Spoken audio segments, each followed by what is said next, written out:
और भारत के चारों ओर विशेषकर सीमावर्ती प्रांतों में इस प्रकार के कारस्थानों के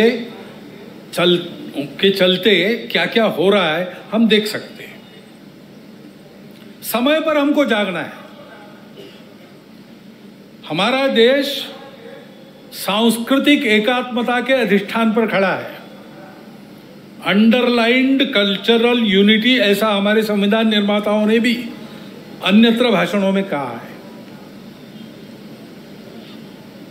और नैतिक विचारों का, अध्यात्म के सत्य का एक बलशाली अधिष्ठान हमारे समाज की स्थिरता को, आपस के संबंधों को, व्यक्तिगत और राष्ट्रीय व्यवहार को मिला है। इन आधारों को नष्ट करने के कुप्रयासों को समय के पूर्व हमको रोकना पड़ेगा। उसके लिए समाज को प्रयास करने पड़ेंगे।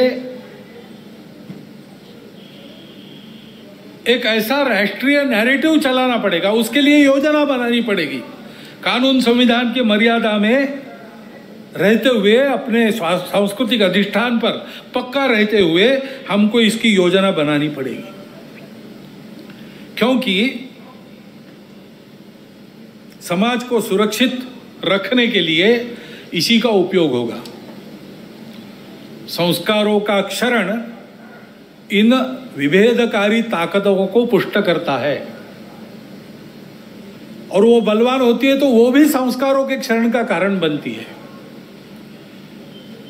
और हम देख रहे हैं कि भारतवर्ष में इस प्रकार का मनोवचन कर्मों पर कुप्रभाव निर्माण हो रहा है, क्योंकि अब कोई बात छिपी रहती नहीं, मीडिया सर्वत्र पहुंचता है। बड़ों के साथ बच्चों के हाथ में भी मोबाइल है। मोबाइल पर वो क्या देख रहे हैं, उनको क्या दिखाया जा रहा है, इस पर कोई नियंत्रण नहीं है। घर में क्या देखना नहीं देखना, इस प्रकार का विवेक नहीं मिल रहा है। ऐसी स्थिति में घर परिवारों में ये नियंत्रण स्थापित करना और अपनी विधि व्यवस्था में भी इसके व्यवस्था के लिए, कोई इसके नियंत्रण के लिए कानून बनना, इसकी आवश्यकता है। क्योंकि इन संस्कार भ्रष्टता के कई प्रकार के कुपरिणाम है। ये विवेक न होने के कारण कई जगह नई पीढ़ी नशीली दवाओं की आदतों में खोखली होती चली जा रही है।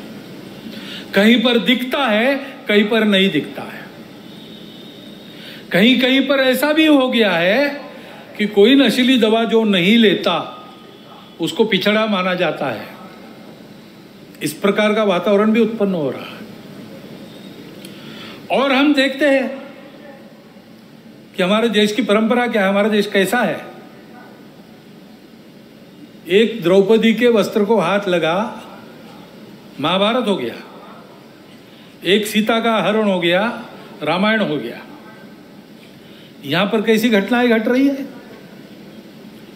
अब कलकत्ता में जो हुआ आरजीकर अस्पताल में, लज्जाजनक घटना है, हम सबको कलंकित करने वाली घटना। और ये एक नहीं है,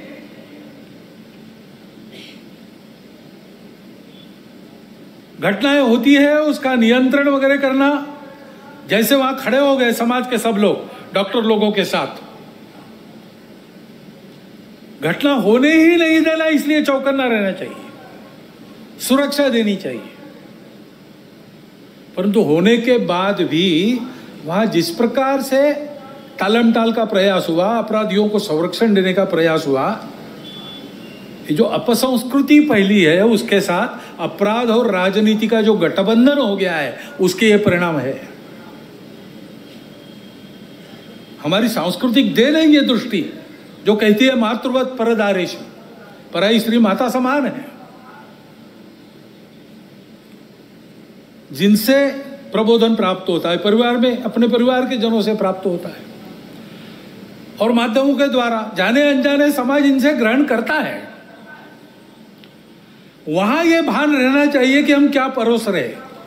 वहां अगर इसका भान नहीं रहा, इन मूल्यों का तिरस्कार हुआ, उपेक्षा हो गई, तो फिर वो महंगा पड़ेगा।